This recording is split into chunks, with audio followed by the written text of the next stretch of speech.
नमस्कार, आदाब, सत श्री अकाल, जय भीम, जोहार। मेरा नाम है नवीन कुमार। सियासत ने ऐसी करवट ली है कि वानप्रस्थ की उम्र में 82 साल का बूढ़ा शेर खुले मैदान में गरज रहा है, चुनौती ले रहा है और चुनौती दे रहा है। जी हां, मैं बात कर रहा हूं एनसीपी के प्रमुख और महाराष्ट्र की राजनीति के क्षत्रप शरद पवार की। वो मुंबई में जारी उठापटक से 256 किलोमीटर दूर सतारा में अपने समर्थकों को संबोधित कर रहे थे।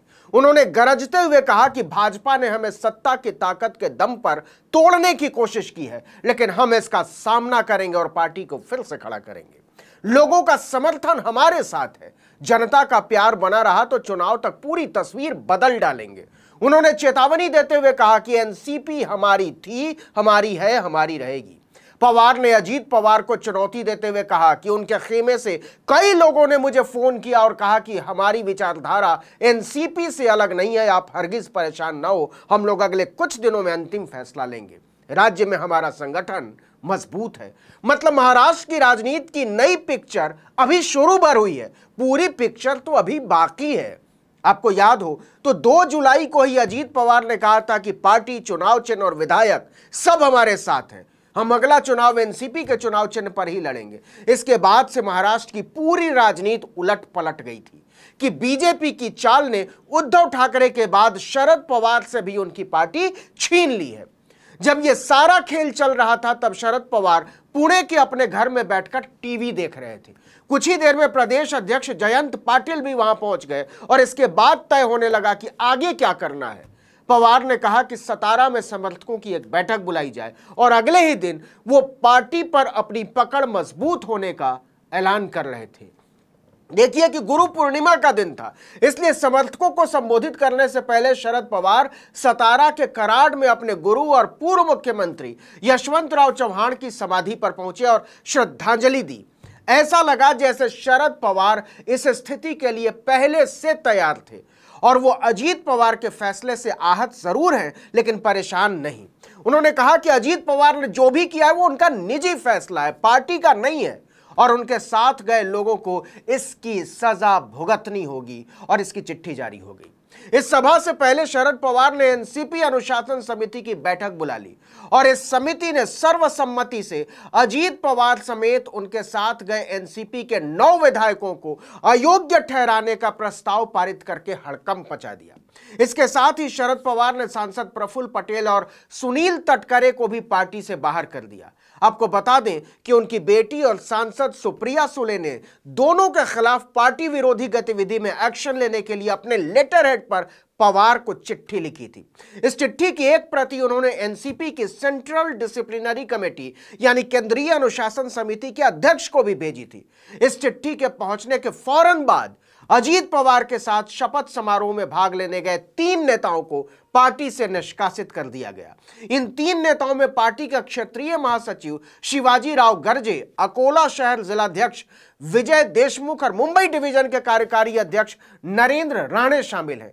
प्रदेश अध्यक्ष जयंत पाटिल ने बाकायदा विधायकों को अयोग्य ठहराने वाली चिट्ठी भी जारी की है। इस चिट्ठी में पहले नंबर पर अजीत अनंतराव पवार हैं, दूसरे नंबर पर छगन चंद्रकांत भुजबल, तीसरे नंबर पर दिलीप वलसे पाटिल, चौथे नंबर पर हसन मुशरिफ, 5वें नंबर पर धनंजय पंडितराव मुंडे, 6ठे नंबर पर धर्मराव बाबा, 7वें नंबर पर अदिति सुनील तटकरे, 8वें नंबर पर संजय बाबूराव बंसोड़े और 9वें नंबर पर अनिल भाईदास पाटिल।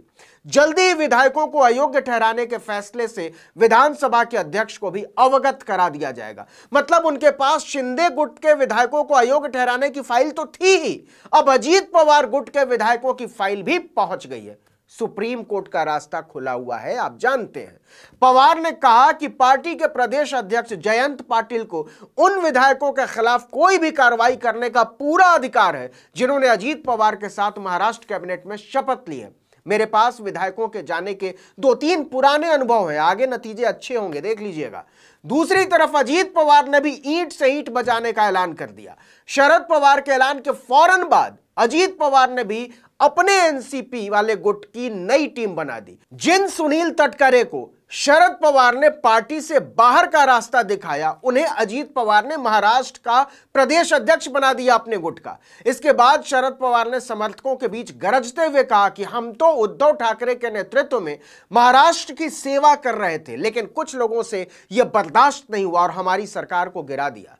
उन्होंने कहा कि न केवल महाराष्ट्र में बल्कि देश में जहां कहीं भी, दिल्ली में, पंजाब में, बंगाल में, बिहार में गैर भाजपा सरकारें लोकतांत्रिक तरीके से काम कर रही हैं, उन पर हमले हो रहे हैं।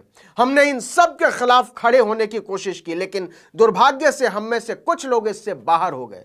लेकिन इससे हम निराश या हताश नहीं हैं। जनता के समर्थन से हम फिर मजबूत होंगे और महाराष्ट्र फिर से विकास के पथ पर आगे बढ़ेगा। शरद पवार ने समर्थन की अपील करते हुए कहा कि महाराष्ट्र की जनता को एकजुट होकर अपनी ताकत दिखानी होगी। महाराष्ट्र में जातिवाद की राजनीति नहीं चलेगी। हमारे कुछ लोग भाजपा के शिकार हो गए हैं। बड़ों के आशीर्वाद के साथ हम नई शुरुआत करेंगे। हमने 5 जुलाई को पार्टी के सभी नेताओं की मीटिंग बुलाई है। मीटिंग में सभी नेता एफिडेविट के साथ आए। शरद पवार ने डंके की चोट पर कहा कि जिनके दम पर अजीत पवार उछल रहे हैं, उनमें से कई लोग सीधे मेरे संपर्क में हैं। दूसरी तरफ एनसीपी के बड़े नेता और शरद पवार के भरोसेमंद जितेंद्र आव्हाड ने कहा कि उनके दौरे में जिस तरह से लोग जुट रहे हैं, विधायकों को पता होना चाहिए कि जब शरद पवार उनके इलाके में उनके खिलाफ दौरा करेंगे तो उनका क्या हाल होगा।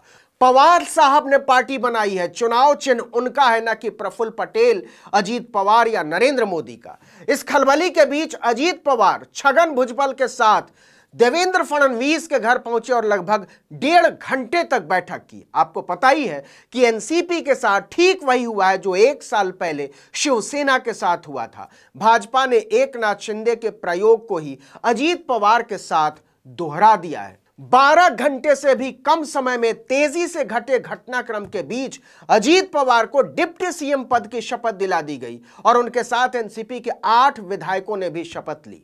अजीत पवार के इस कदम से शरद पवार सख्ते में आ गए थे। पूरी पार्टी हिल गई। मतलब महाराष्ट्र की राजनीति बेहद तेजी से बदल रही है। महाविकास अघाड़ी के दोनों घटक दलों ने शरद पवार के साथ एकजुटता का ऐलान किया है। पूर्व मुख्यमंत्री उद्धव ठाकरे ने शिवसेना यूबीटी के वरिष्ठ नेताओं की एक बैठक बुलाई है। संजय राउत ने कहा कि अजीत पवार के कैबिनेट में आने का मतलब है एकनाथ शिंदे जा रहे हैं, वो अब सीएम नहीं रहेंगे। वहीं सोनिया गांधी, मल्लिकार्जुन खड़गे कांग्रेस के अध्यक्ष और राहुल गांधी, ममता बनर्जी ने शरद पवार को फोन करके समर्थन जताया है। हमारी नजर लगातार महाराष्ट्र के घटनाक्रमों पर बनी हुई है। आप हमारे साथ बने रहिए। इस वीडियो में इतना ही, लेकिन अगर आपने आर्टिकल 19 इंडिया को अब तक सब्सक्राइब नहीं किया तो फौरन कर दीजिए, बेल आइकॉन दबाइए, घंटी जैसी आकृति लाइक कीजिए और कमेंट करके बताइए हमारा वीडियो आपको कैसा लगा। यूट्यूब पर देख रहे हैं तो हमारे चैनल को सब्सक्राइब कर दीजिए, फेसबुक पर देख रहे हैं तो हमारे पेज को लाइक कीजिए, इंस्टाग्राम पर हमें फॉलो कीजिए और हमारा ट्विटर हैंडल है आर्टिकल 19_इंडिया और मेरा ट्विटर हैंडल है नवीन जर्नलिस्ट। आप मुझे भी फॉलो कर सकते हैं। जहां कहीं भी हमारे वीडियो को देख रहे हो लाइक जरूर करें और अगर कमेंट कर पाते हैं तो बहुत अच्छा। नमस्कार।